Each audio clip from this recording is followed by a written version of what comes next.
2025 Indian premier league ভক্তদের মনে তৈরি করেছে এক নতুন উদ্দীপনা। জেদ্দায় 2 দিনব্যাপী আইপিএল মেগা নিলাম অনুষ্ঠিত হয়। মোট 577 জন খেলোয়াড়ের মধ্যে 182 জন খেলোয়াড় দল পেয়েছেন। এবারের নিলামে ফ্র্যাঞ্চাইজিগুলো তরুণ খেলোয়াড়দের উপর বেশি ঝোঁক দেখা গিয়েছে। এর ফলস্বরূপ দলগুলো অনেক তরুণ খেলোয়াড়কে দলে ভিড়িয়েছে। এক নজরে দেখে আসা যাক এই আইপিএল মৌসুমে সবথেকে তরুণ খেলোয়াড়দের দিকে। দিল্লি ক্যাপিটালস এবং রাজস্থান রয়্যালসের মধ্যে এক দুর্দান্ত বিডিং লড়াই ঘটে তরুণ বৈভব সূর্যবংশীর জন্য।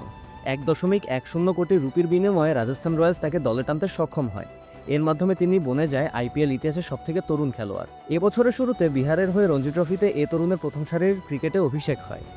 ভারত অনূর্ধ্ব-19 দলের হয়ে তিনি এর আগে টেস্ট খেলেছেন, তবে তা ছিল অনানুষ্ঠানিক ম্যাচ। প্রথম ম্যাচে একটি সেঞ্চুরি হাঁকিয়ে তিনি ভারতের ক্রিকেট মহলে তার জানান দিয়েছেন। তামিলনাড়ুর তরুণ আন্দ্রে সিদ্ধার্থকে দলে ভিড়িয়েছে চেন্নাই সুপার কিংস। লেবুর সুঘ্রাণ আরো বেশি, ত্বকের যত্ন আরো বেশি, চলে আরো বেশি। আপনার পকেটে কি বিদেশি না বাংলাদেশি? তার ভিত্তিমূল্য 30 লাখ রুপির বিনিময়ে তাকে দলে টানতে সক্ষম হয় চেন্নাই। এই আইপিএল মৌসুম তার জন্য হতে চলেছে দ্বিতীয় টি-20 টুর্নামেন্ট। এর আগে তিনি 2024 তামিলনাড়ু প্রিমিয়ার লিগে খেলেছেন। এই তরুণ তার লাল বলের ক্যারিয়ারে খুব ভালোভাবে শুরু করেছে। তিনি রঞ্জি ট্রফিতে তামিলনাড়ুর হয়ে 6 ম্যাচে 372 রান করেছেন, যা গড়ে 93। রাজস্থান রয়্যালস 1.5 কোটি রুপির বিনিময়ে কিউনাম আফাকাকে দলে ভেড়ায়। শেষ মৌসুমে এই তরুণ মুম্বাই ইন্ডিয়ান্সের হয়ে খেলেছিলেন, যদিও তিনি মাত্র 2টি ম্যাচে খেলার সুযোগ পেয়েছিলেন। তিনি পার্ল রয়্যালসের হয়ে বেশ ভালো পারফরমেন্স করেছিলেন। কঠোর পরিশ্রম এবং অনুশীলনের বলে তার নিজেকে শানিত করবার বেশ সুযোগ রয়েছে। আল্লাহ গাজানফারকে দলে নিয়েছে মুম্বাই ইন্ডিয়ান্স।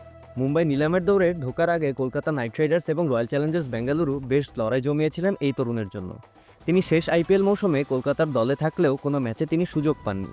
18 বছর বয়সী এই তরুণ ইতিমধ্যেই আফগানিস্তানের জন্য 8টি ওয়ানডে ম্যাচ খেলেছেন। রয়্যাল চ্যালেঞ্জার্স বেঙ্গালুরু স্বস্তিক চিকারাকে তার ভিত্তিমূল্য 30 লাখ রুপির বিনিময়ে দলে নিয়েছে। শেষ মৌসুমে তিনি দিল্লি ক্যাপিটালস দলে ছিলেন। এই ওপেনিং ব্যাটারে বড় বড় বাউন্ডারি হাঁকানোর দক্ষতা রয়েছে। তার এই দক্ষতার দেখা মিলেছিল এবছরের উত্তরপ্রদেশ টি-20 লিগে। তিনি এই টুর্নামেন্টে 499 রান করার মাধ্যমে সর্বাধিক রান সংগ্রাহক ব্যাটারের খেতাব জিতেছিলেন।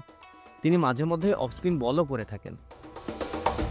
তরুণদের এই দলে ফেরানো দেখে বোঝাই যাচ্ছে এবারের আইপিএল ফ্র্যাঞ্চাইজিগুলো ভবিষ্যৎ গড়ার পরিকল্পনায় মনোযোগী।